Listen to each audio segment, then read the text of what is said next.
Magandang umaga mga kahuan. Narito na ang ating latest weather update today morning edition. Patuloy pa rin po ang mga pag-ulan sa ilang bahagi po ng Southern Luzon and Visayas. Dulot po yan ng shear line o ito yung linya kung saan nagtatagpo po ang malamig na northeast monsoon at mainit na hangin galing Pacific Ocean. Samantalang malakas pa rin umiihip ang northeast monsoon na ramihan sa natitirang bahagi po ng Luzon. Magandang balita dahil wala pa rin tayong inaasahang bagyo na papasok ng ating Philippine Area of Responsibility hanggang sa matapos ang weekend. Ngayong araw po dito sa Luzon, pinakang maulan pa rin dito sa may Bicol Region at mga kalapit na lugar, kabilang na po ang Marinduque, Romblon, and Oriental Mindoro. Dulot po yan ng shear line o yung banggaan ng mainit at malamig na hangin. Mag-ingat po sa mga minsan malalakas sa mga pag-ulan at mga thunderstorms na maaaring magdulot ng mga pagbaha at pagguho ng lupa. Dito naman po sa silangang parte pa ng Luzon, kabilang ng Cagayan Valley, Aurora, Quezon, asahan po yung mahina hanggang katamtaman ng mga pag-ulan at makulimlim pa rin na panahon. Dulot po yan ng northeast monsoon na ramihan, habang sa Cordillera Administrative Region, cloudy skies with some light rains, dulutin po ng northeast monsoon.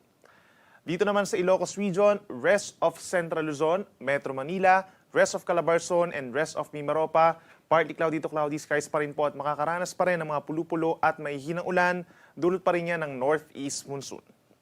In terms of temperature, medyo mababa pa rin po yung ating aasahang temperatura sa madaling araw. Kung dito sa may Northern Luzon, pinakamababa po yung 20 to 21 degrees Celsius. Habang dito sa Tagaytay, nasa 20 to 29 degrees Celsius din ang temperatura. Sa Baguio naman, pinakamalamig between 13 to 22 degrees. Habang sa Metro Manila, nasa 22 at medyo mainit sa tanghali hanggang 31 degrees Celsius. Sa ating mga kababayan po sa Visayas, pinakang uulanin dulot ng shear line ang Aklan, Capiz, and Northern Samar. So asahan pa rin po as early as this morning ang kalat-kalat na ulan and thunderstorms na maaaring magdulot pa rin ng mga pagbaha at pagguho ng lupa. Maaari kayong magantabay po sa mga heavy rainfall warnings and rainfall advisories na ipapalabas ng Pag-asa. Dito naman sa natitirang bahagi po ng Visayas, partly cloudy skies tayo ngayong umaga, pero pagsapit po ng tanghali hanggang sa gabi na yan ay mostly cloudy skies na po dahil dun sa pagbaba ng shear line. Asahan din yung mga kalat-kalat na ulan and thunderstorms, lalo na sa natitirang bahagi po ng Eastern Visayas. Mag-ingat din sa mga posibleng baha at pagguho ng lupa. Sa ating mga kababayan po sa Mindanao, pinakamagandang panahon dito sa may western section, maaraw most of mornings and tanghali. Then pagsapit po dito sa may eastern side, partly cloudy to cloudy skies. Pagsapit po ng hapon hanggang sa gabi, mas maraming lugar na magkakaroon ng kaulapan dito sa Mindanao, lalo na sa may Caraga Region and Davao Region na sasamahan lamang po ng mga saglit na pag-ulan, dulot ng localized thunderstorms. Sa ating mga kababayan po sa Visayas, between 25 to 31 degrees Celsius yung ating temperature. Habang dito naman sa may western side of Mindanao, pinakamainit pa rin, kabilang ng Zamboanga City, Cotabato, and Gensan na hanggang 33 degrees Celsius.